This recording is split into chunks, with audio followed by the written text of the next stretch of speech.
Habari, kwa majina naitwa Ulfat Rahim Morais, ni mtaalamu wa maabara, lakini pia ni mmoja wa memba wa QI team, lakini pia ni mmoja wa task force team.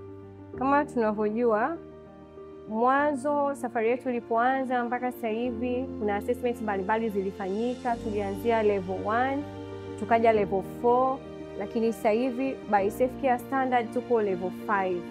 So far nini kimefanyika?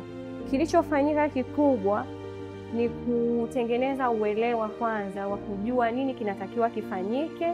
Baada ya kujua nini kinatakiwa kifanyike, tukirely na miongozo ambayo inatusimamia, mwisho wa siku tuka create awareness kwa staff, kwa kila mtu akawa anajua nini kinatakiwa kifanyike. Badala ya hapo tukaunda timu mbalimbali, kwa kuna teams mbalimbali ziliundwa katika kusimamia. Kama tunavyojua, kufikia level 5 ni it's a great level. Nini kimefanyika hasa?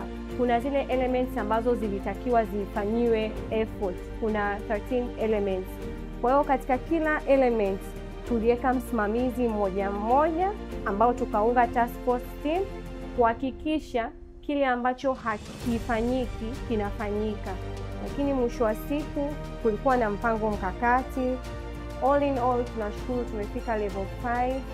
It's a teamwork na ni kazi ya kila mmoja. Kama taasisi, uongozi umetoa usimamizi wa karibu kuhakikisha kila kitu kinafanyika, lakini pia tunashukuru watu ambao wametusupport, CSC, kuna MDH kama implementing partner wa maabara, kuna PATA, mradi wa PATA pia umesaidia kwenye kufikia huko.